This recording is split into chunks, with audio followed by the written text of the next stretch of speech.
Okay. I'll let some people get on here in a little bit. And we'll get to the video.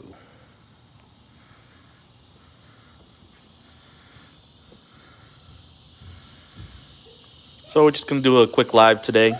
Kind of catch up on things with you guys. Man, that was freaking noisy outside. If anybody local in Houston is looking for a VFN hatch for a Pontiac Trans Am or Camaro, please let me know. I've got one for sale that I'm not going to use. Never mind the cooler. But yeah, VFN hatch, these things are like 6 to 7 weeks out. Maybe even more by now on back order with VFN. So if you want one, you're in Houston, let me know. I'm willing to let this thing go pretty cheap. Just get with me. But the car, the Bullet, is back in the garage, as you can see. Making some modifications. I've got the wing off, obviously. It's back at the shop. It's got to get painted. I got to take this bumper off in order to extend the parachute because the wing is sitting on the parachute 4 inches. I needed to sit 4 inches out. But one of the main things I kind of wanted to pick your brains on, everybody on the channel, if you could leave a comment down below. Let's try to find a solution together for this thing. But let me move this weather strip and I'll explain. You see this mess over here? I've never really showed anyone the battery on this thing, but it gives me anxiety looking at it. I've got terminals upon terminals upon terminals, as you can see. This is the ground, this is the positive. Now, I've tried to separate. I don't like to stack them on top of each other, and I've tried separating them, but there's got to be a better solution for this. This really, it drives me crazy, but it's one of those things that, you know, you keep going. It's a race car. It's one of those things. So I really want to get rid of all these terminals, find a cleaner, better solution than having just everything bolted onto the battery there. So leave me a comment if you know of a good solution for this. I'm willing to hear you out. Let's see if we can find something better than just having terminals on top of terminals like that. I'm sure that that's, well, I don't really get any voltage issues other than the battery not lasting all year long because the car sits more than it's obviously driven. But yeah, terminals, need a solution for that. Please leave me a comment.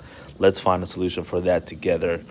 Other than that, the car's just chilling, just waiting for body panels. As you can see here, I'm gonna poke up a little bit, but the hatch is off of it. It's at the shop getting fiberglass work done to it. The wing, like I said, I actually finished it up today. I took it off, cut some of the extra things that I wanted to touch up on it. That wing, I'll let you know right now because people were asking in the comments in the last video. Oh, what's up, buddy? What's up? People were asking in the comments in the last video. That wing came from Quartermax, and in the picture of the description of the wing, it looked nice. It looked nice. It conformed to the body of the car. When I received it, it wasn't really that nice, and I was kind of disappointed in it. It was very flat. It didn't look like it belonged to this car at all. I had to do a ton of work on it to get it to fit, and I just wasn't happy with it. What's up, Harry? How are you guys holding up in Louisiana? I know it's rough out there right now, but yeah, so that wing, was not happy with it at all, but we did work some magic with it. I had my guy Alonzo at the shop. He actually reformed the sides because, like I said, they were flat, but he reformed them to fit more of the curvature of the car, which I was real happy with, and then just making the adjustments to make it fit properly. It's been going pretty good so far. Bus bars mounted on a nice aluminum panel with insulators under the bars. Man, that's rough, Harry. Sorry to hear that. Can you try to make it to Houston? I don't know if it's open yet, but we're here. Anyways, yeah, that might be a solution, guys. The bus bars. I think I know what you're talking about. I really don't want a side post, and I'll show you why, Enrique. I used to have a side post here, and obviously we've been through some carnage with the car.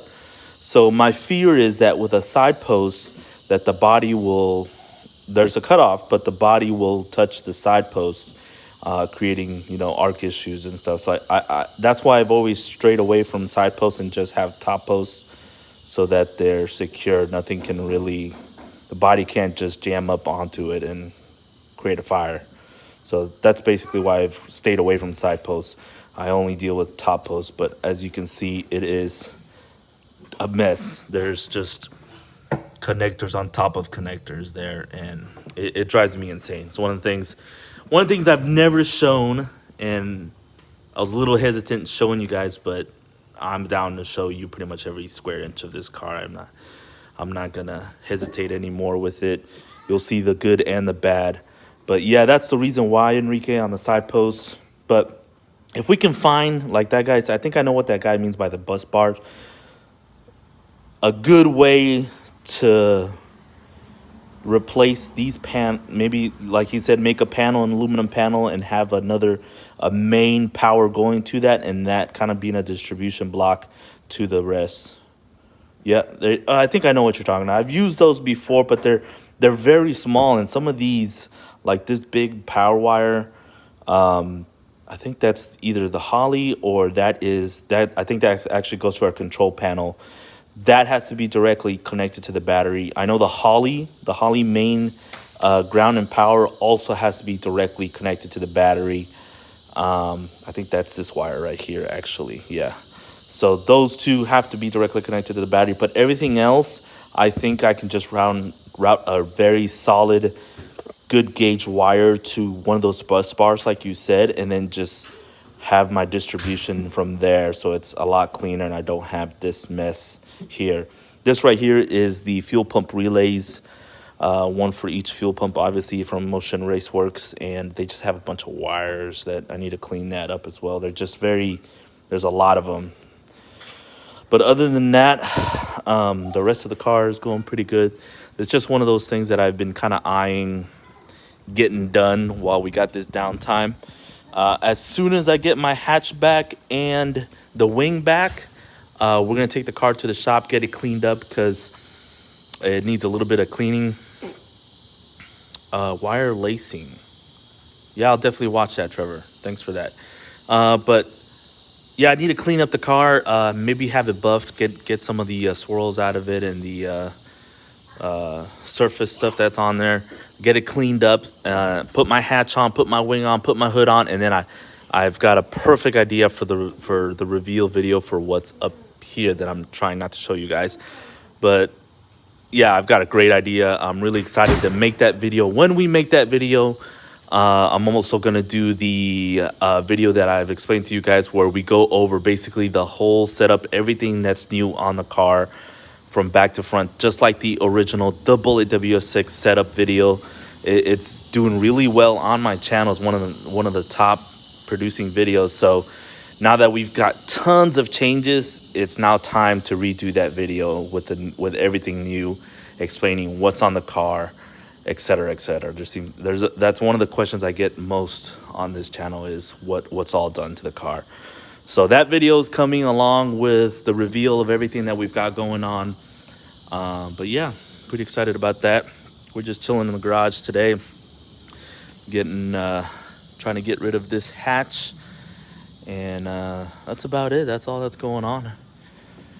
As soon as I get the hatch and the wing, we'll do that video. We'll go make a pass, because I think I figured out, thanks to my buddy Josh, who kind of helped me figure out, well, I should say he actually did figure it out on his own. He didn't really help me. I just kind of went along for it. But I think we figured out the problem with the air shifter. It really was just a setting issue. But we did went ahead in the previous video. We did went ahead and add a new solenoid to it. So I think the problem with the shifter is going to go away. I just need to go make that test hit. He really wants me to make a test hit on the street, but I really want to go wide open throttle on it and stay in it to ensure that shifter is going to work correctly. But yeah, that's what's going on, guys. Like I said, The bus bar idea is really good. If anybody else has a better idea or any idea, Devin, watch Flix on the wire and contact him. Yeah, definitely. Oh, look, Solomon's on the chat. 9-second tuna on the chat. But I'm just going over the terminals. I'm finally showing the terminals to everyone, Solomon. The bad part of the bullet that no one gets to see. I kind of try to hide this as much as possible everywhere, but I'm finally showing them the mess we got back here. And I'm trying to ask for help. I'm basically asking for help. One guy did mention the bus bars, which is a great idea. If anybody else has any other idea, please leave a comment. Don't hesitate to leave a comment, send me a DM, whatever. I want to try to clean up these terminals so where they're not just jam-packed together. Make it cleaner, less load on the terminals, etc. So leave that comment down below. But that's it for today. Just a small little update video. What's going on? Some help. Anybody interested in a VFN hatch for a fiber Trans Am, send me a message. But that's it. I'll leave you with that. And I'll get back to work. Sorry, Solomon. You're too late. You're too late.